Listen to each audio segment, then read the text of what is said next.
Welcome back everybody, I'm Nick930, and today I'm ready to give my final verdict on Ubisoft's latest entry to the long-running open-world action-adventure series, Assassin's Creed Shadows, including a spoiler-free look at the game's story, the core gameplay loop, new features, the presentation, and what kind of issues you can expect at launch. For reference, this review is based on the PC release of the game via Ubisoft Connect, running on an i9-13900K, an NVIDIA RTX 4090, and running at the highest available graphics settings at a 4K resolution. I also would like to thank Ubisoft for giving me early access to this title so that I could prepare coverage for release. Also, be sure to stay tuned to this channel to catch my upcoming direct comparison of Assassin's Creed Shadows to its most popular rival within this space, Ghost of Tsushima. Alright, so let's kick this review off by first talking about the story. Now, I already talked a little bit about this with my preview of the game earlier in the year, but now that I've had roughly 40 plus hours of time playing through this game, I do have some new thoughts on how this narrative has been executed within the context of the complete game. As a quick refresher, Assassin's Creed Shadows takes place in feudal Japan during the late Sengoku period, known for its intense conflict and cultural revolution in the aftermath of the late Ashikaga shogunate. The player takes on the role of two protagonists in this entry, a Portuguese slave turned samurai named Yasuke, and a young Iga warrior turned shinobi named Naue. The game kicks off by first introducing us to Yasuke, and how he first changes hands from a group of Portuguese Jesuits to the infamous and influential Lord Oda Nobunaga, who decides to take Yasuke from the Portuguese in exchange for safe passage through Japan for these missionaries. From here, the narrative starts to hop around quite a bit. We fast forward to an intense battle sequence with Yasuke having been trained in the way of the samurai during the attack on the Iga Republic in 1581. This is where our second protagonist, Naue, comes in. Naue is much more of a traditional Assassin's Creed protagonist. In fact, the game sticks with Naue for a long time after the prologue, making her feel more like the primary protagonist throughout the rest of the game. Following the aftermath of Nobunaga's attack on her people, Naue swears to get revenge on those that wronged her, and sets off to identify and assassinate a group of masked warriors who ambush her and steal a mysterious box. This becomes the overarching goal of Assassin's Creed Shadows, as players systematically hunt down each and every target, following clues and acquiring information from various contacts across central Japan and the surrounding countryside. Without explaining exactly how, both characters' goals eventually align, and players begin to get a better understanding of who these two individuals are via occasional flashbacks and character-building narrative missions. For the most part, I think this is handled quite well. However, there were times when I felt Yasuke's character was brushed aside for too long, only to reintroduce him hours later with way too much exposition that slows the pace of the story. There were even times where I felt like the cutscenes were about to show off the game's opening title card again, based on how the sequences were structured and paced, leading me to believe that both these characters weren't initially intended to be featured within the same game like this. If anything, it would have made much more sense to split these two stories into their own games, or have Yasuke or Naue's story featured as some kind of standalone expansion. Now, all that being said, I did end up enjoying Yasuke more than I did Naue. For one, his story is just more interesting and unique. He is, after all, a complete stranger to this area, making him an excellent vehicle for the player to experience feudal Japan for the first time as well.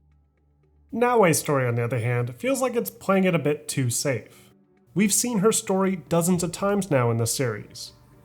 What's more, the English voice acting for Naue's character isn't particularly strong. There's several weak line deliveries that just feel emotionless and robotic. Are you all right? I am now. Let me thank you. I don't mind being paid in information. Which is a real shame, as there's other scenes that she does deliver a strong emotional performance. Many of the other supporting characters in the game sound just fine, bar a few minor exceptions. Yasuke in particular sounds great, and I really like his humble, charismatic personality. Alongside the game's writing, Ubisoft Quebec did a phenomenal job with the musical choices here, mixing a classically inspired original score along with slightly more modern licensed music that feels like something you'd hear in a Quentin Tarantino movie, with this eclectic, almost spaghetti western feel mixed with Japanese vocalists and traditional Japanese instruments.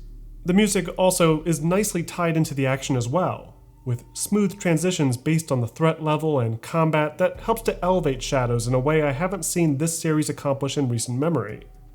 Though, as far as Shadow's overall story is concerned, I do think Ubisoft Quebec has delivered in this area.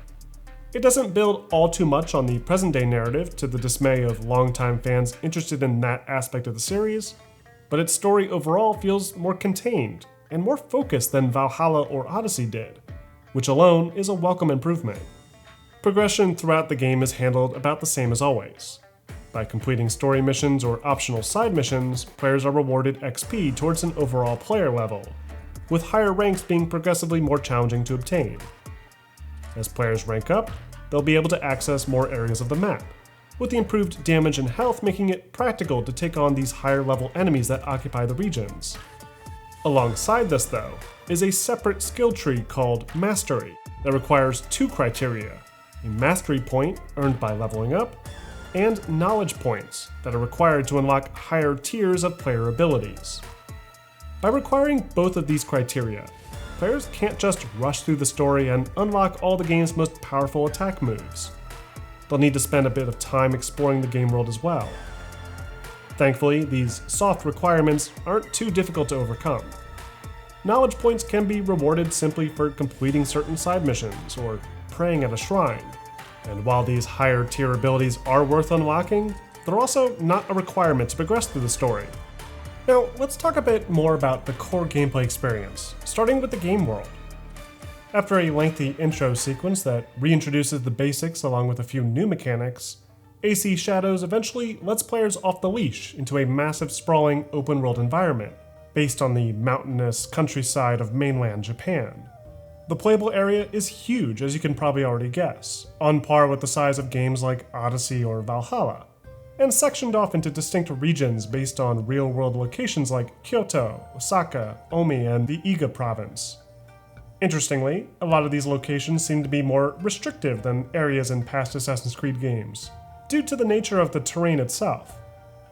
Everything seems to slope downwards towards the main roads, with steep mountain cliffs and overly dense foliage making it impractical to venture off intended pathways.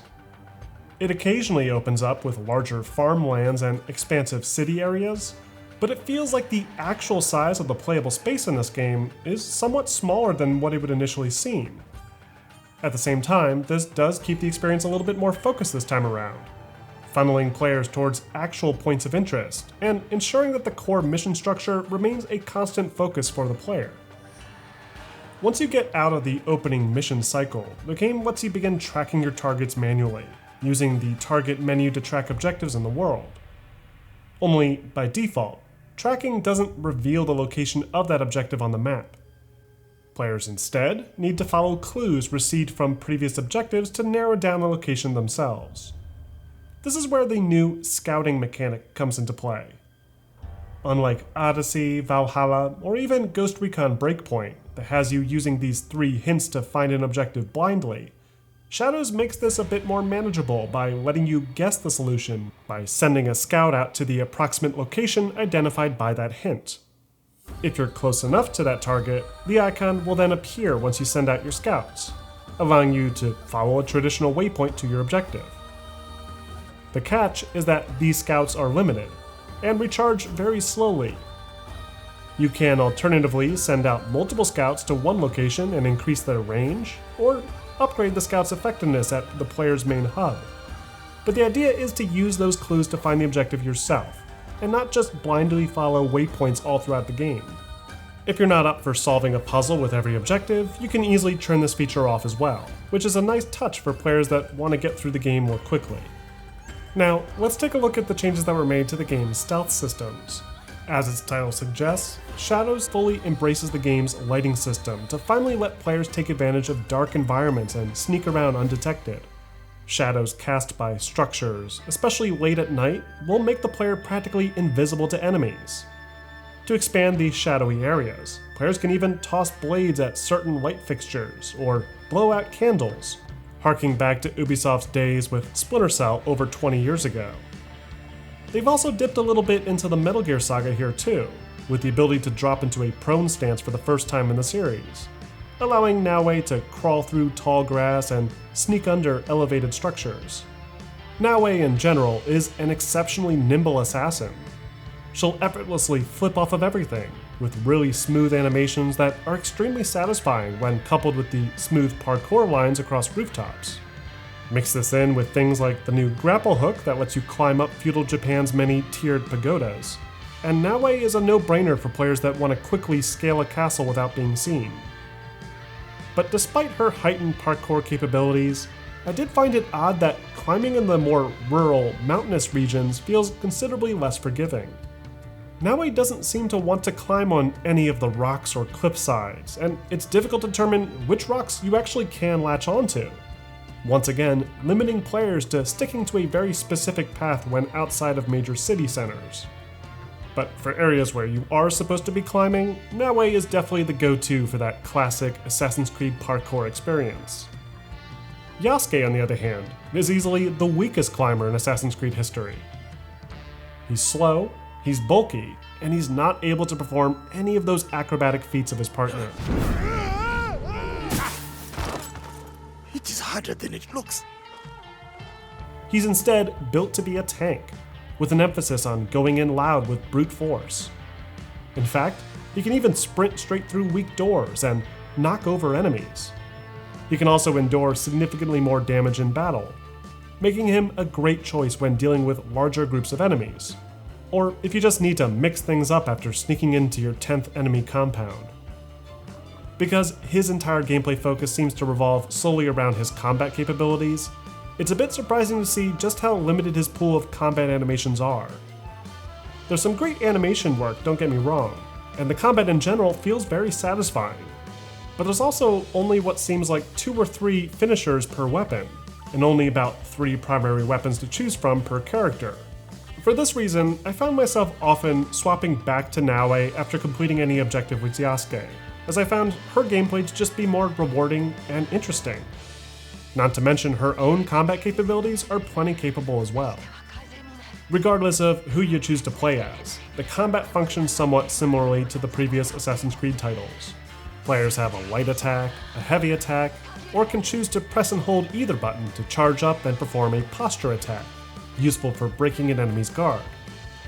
Though most of the combat revolves around countering the enemy, using the block button to deflect white and blue attacks, or dodging an enemy's unavoidable red attack.